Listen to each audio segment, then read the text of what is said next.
Jason Whiteley. Good morning and welcome to Inside Texas Politics. It was one of the longest nights of this legislative session. House debate on what Texas will spend money on over the next 2 years. It lasted more than 15 hours. With us this morning from Austin, two House members, Representative Matt Krause in the red tie there on the right, on the left rather, a Republican from Fort Worth, and Republican Chris Turner, and Arlington Democrat. Joining the questioning as always is Bud Kennedy of the Star-Telegram. Gentlemen, thanks for coming in. We appreciate it. Good morning. Good morning. Good morning. Let's start with you, Matt. When does conference begin? What is the House not prepared to compromise on? Yeah, conference should begin pretty soon. I figure by early next week we'll announce our conferees in the House. I'm sure the Senate has pretty much already done that, if not soon. And they'll get to work trying to put together the budget. There's a fairly healthy delta between the Senate budget and the House budget. And so we'll have to see what the conferees get in there and do. So there's a lot of sausage making during the next couple of weeks coming up. And we'll see what they report back to us, hopefully in the next 2 or 3 weeks. Is there a specific issue, though, that the House does not want to compromise on?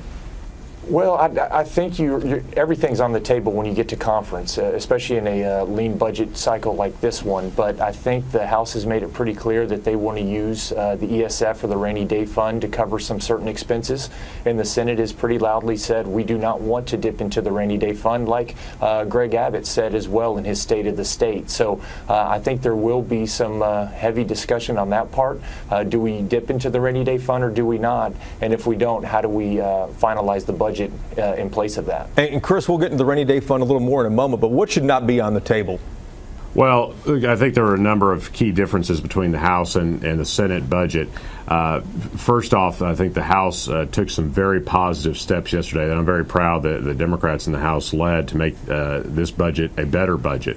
We restored critical funding to Child Protective Services, to acute therapy, to foster care.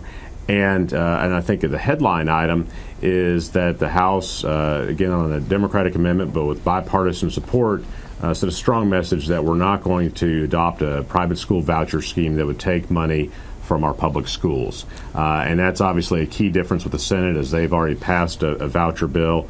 And I think it sends a strong message to Lieutenant Governor Patrick and Governor Abbott that the House has no interest in that issue. Well, let's talk about that then. School choice, the voucher bill, and the bathroom bill, both of them passed through the Senate. Should the House compromise on either of those to get this budget passed? Matt, and then Chris? I think we always ought to look at educational choice options. I was on the losing side of that vote yesterday when we took it in the House, but I don't think there's anything wrong with exploring those options, even if it's something scaled down to where it's a program for only special needs students, as one of our colleagues, Representative Simmons, has proposed. And then with the Texas Privacy Act, I definitely think the House will look at that. I think we'll vote on that. I think we want to protect the privacy of women and children just as much as the Senate. I don't know what form it'll take, but I think we will get that done as well before we get out of session. Chris, what do you think? Look, I think vouchers are dead. We had over 100 votes against vouchers yesterday in the House. I don't see how that math changes. So I think that issue is dead, and we now need to focus on public school finance. And the House budget, one of the best attributes of it also is that it includes more than $1.5 billion additional for our public schools, contingent upon us passing a school finance reform bill. That's where we need to focus on the rest of the session.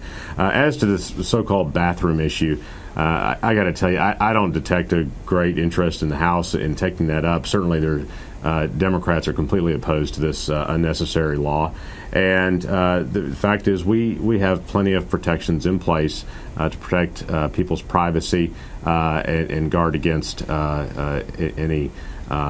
anything improper. So what we do know about this bill is that it would cost Texas jobs, it would cost our economy money, and I simply don't know why we would do that. So I think the Democrats and some Republicans in the House simply have no interest in moving that forward. Guys, please explain for us a lot of the interpretations of the House budget, or that it was a slap at all three other elected officials, that it took away Greg Abbott's money, that it defied Dan Patrick's agenda, and it also took away Ken Paxton's money. It was like the very quiet Texas House and Speaker Strauss, who says little, made his voice heard on this day. Is that what happened here? Well, I think that with the enterprise, take those one by one, right? The enterprise fund in Governor Abbott's office, clearly the House made a decision, again on Democratic Representative Sergio Munoz's amendment, that it would be a better use of those funds to put it into Medicaid acute therapy and the Department of Family and Protective Services, which has had a lot of challenges lately. So that was number one. With regard to General Paxton's office, yeah, I think people thought those funds could be better utilized elsewhere. And again, on vouchers, clearly Lieutenant Governor's made that a key priority. I think the House rejected that pretty clearly yesterday. Matt, how do you feel about? I think the budget process. Matt, how do you feel about the House? It was like the House coalition against the Freedom Caucus on a lot of the votes. Chris was really on more winning sides than you were in this vote. Yeah, I noticed. On that, yeah, budget night's all about priorities, and so I think it was great that so many House members were able to get up and advocate for what they believe is most important. Now, the truth of it is, a lot of those things that passed yesterday, a lot of those amendments will be stripped out in conference or will be changed by the time they come back from the House and the Senate.